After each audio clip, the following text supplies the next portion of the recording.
populaire Occitane, accélérateur de projet, vous présente l'interview Objectif News de 18h. L'aéroport Toulouse-Blagnac vous présente l'interview Objectif News de 18h.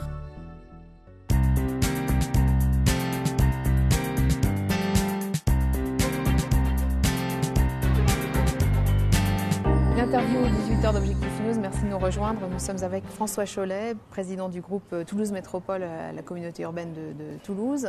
Bonjour. Bonjour. Vous êtes conseiller municipal de l'UMP. Vous venez de faire entendre votre différence en vous déclarant favorable aux salles de consommation de drogue encadrées, dites salles de shoot. Pour quelle raison? Je suis favorable. Vous êtes médecin, vous, hein? Je suis médecin. Je suis favorable à une expérimentation de ces salles d'accompagnement pour les toxicomanes.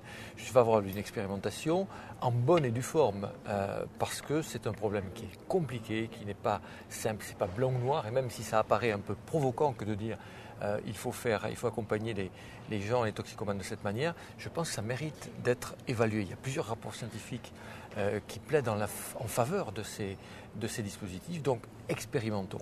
Décidons après, ayons le courage de décider non si c'est non, et ayons le courage de décider oui si c'est oui, mais expérimentons. Alors il y a d'autres sujets de société qui agitent le débat, notamment la question du mariage homosexuel. Quel est votre point de vue sur cette question ? Moi, si vous voulez, je pense qu'il y a deux choses. Il y a le mariage homosexuel qui est une chose, et l'amour entre personnes du même sexe est parfaitement respectable et authentique. La question qui peut diviser, c'est celle de l'homoparentalité. Et là, j'avoue que je suis plus réservé et pas complètement clair sur cette affaire-là. Je pense que c'est vrai qu'il n'y a pas une famille unique, il y a des familles monoparentales, des familles traditionnelles. La question de l'épanouissement de l'enfant au sein de couples homosexuels reste une question qu'il ne faut pas avoir peur d'aborder. L'actualité au sein de l'UMP au niveau national, c'est l'élection dans les prochaines semaines du secrétaire général. Vous voterez pour qui? François Fillon, Jean-François Copé? Moi, je prendrai position pour François Fillon. Je prendrai position pour François Fillon parce que je pense que c'est un vrai homme d'État. Je pense qu'il a une grosse expérience politique et je pense qu'il est rassembleur et probablement moins clivant que son adversaire. Pour ce qui concerne le débat plus proprement régional ou même local, la perspective des municipales agite beaucoup votre parti, votre camp. Comment se prépare cette échéance? Qui sera le candidat face à Pierre Cohen, de votre point de vue? Qui doit l'être? Écoutez, je crois que celui ou celle qui doit l'être, ce sera celui ou celle qui sera le mieux placé pour gagner. Je crois que l'objectif, c'est celui-là, c'est de gagner. Et aujourd'hui, c'est pas Jean-Luc Moudin Je crois que la création de l'UDI a un mérite, c'est qu'elle clarifie les choses. Elle positionne un centre d'une façon très claire en matière d'alliance au deuxième tour et elle renouvelle quelque part le paysage politique. Donc nous allons voir. Je pense que, j'espère que nous aurons la maturité pour nous doter d'un dispositif qui permettra de sélectionner le meilleur ou la meilleure candidate. Si c'est Jean-Luc Moudin, ce sera Jean-Luc Moudin. Si ce n'est pas Jean-Luc Moudin, ce ne sera pas Jean-Luc Moudin. Et ça pourrait être qui d'autre? Le temps le dira. Je pense que les personnalités s'exprimeront et nous allons voir dans les mois qui viennent qui c'est qui est le mieux placé. À quel moment la droite doit avoir choisi un candidat? L'élection, c'est mars 2014. Hein? Oui, je ne sais pas si... je ne vais pas vous donner de date précise. Je sais que les semaines, les mois qui viennent jusqu'à l'été sont des mois qui sont importants pour nous. J'espère que nous aurons la lucidité de choisir celui ou celle qui sera le mieux classé. J'espère aussi que nous aurons la lucidité de faire les alliances nécessaires entre nous pour pouvoir arriver à gagner. Il pourrait y avoir par un référendum, des primaires interne? Non, je ne sais pas. Il y a les primaires, il y a plusieurs moyens de désigner les choses. On peut discuter de tout ça. Je pense qu'il faut que nous en parlions. Quels sont les points qui finalement vous opposent prioritairement à la gauche actuellement aux affaires à Toulouse? Puisque vous m'interrogez sur ce plan-là, si vous voulez, prenons l'exemple du développement économique. Le président du Grand Toulouse est celui qui a la capacité de maîtriser l'espace, de maîtriser l'installation, l'aménagement. C'est lui qui dirige les choses. Je prends un exemple. Qu'est-ce qui se passe à l'Oncopole ?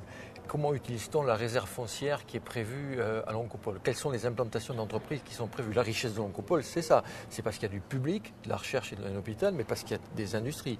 Qu'est-ce qui se passe à Montaudran ? J'ai bien compris qu'on mettait des objets de recherche publics, et c'est très bien de les mettre, mais quelle est l'implantation d'entreprise qui est prévue sur l'espace de Montaudran ? Une agence de développement économique vient d'être créée dans l'aménagement de l'espace. Oui, mais l'agence de développement économique, pardon de le dire, c'est au président du Grand Toulouse de mouiller la chemise, c'est au président du Grand Toulouse d'aller démarcher les uns et les autres. C'est du temps passé. Certes, il sera aidé par ses collaborateurs, mais c'est une démarche qui est certainement personnelle. On a besoin d'une direction, on a besoin d'un chef. Ce n'est pas le cas aujourd'hui, vous trouvez ? Je vous ai donné 2 exemples sur lesquels nous attendons que le chef se révèle. Si la droite, l'UMP, revenait aux affaires à Toulouse, qu'est-ce qu'elle ferait de cette ville ?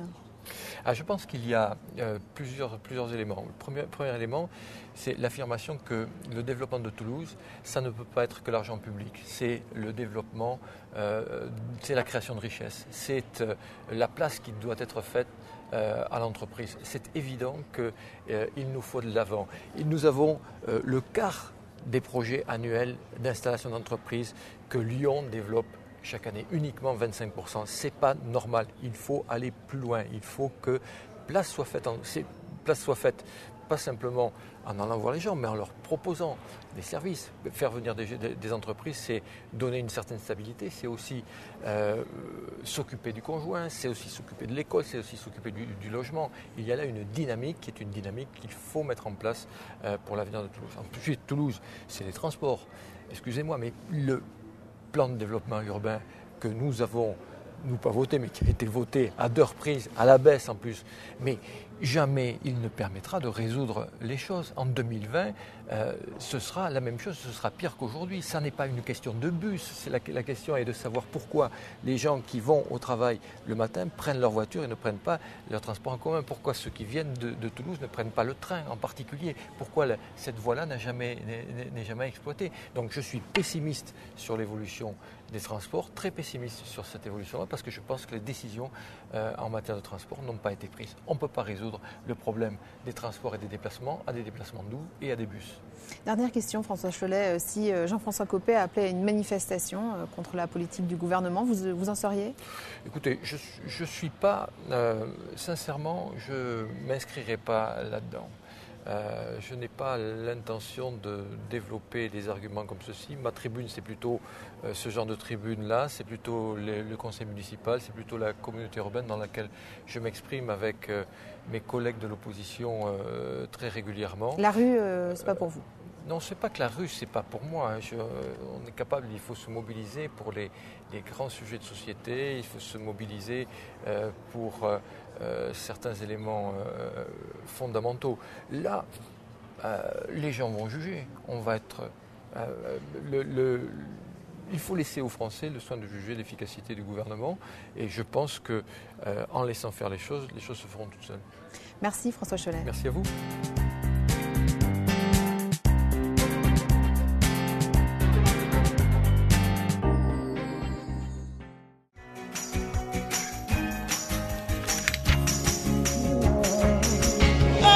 Banque Populaire Occitane, accélérateur de projet, vous a présenté l'interview Objectif News de 18h. L'aéroport Toulouse-Blagnac vous a présenté l'interview Objectif News de 18h.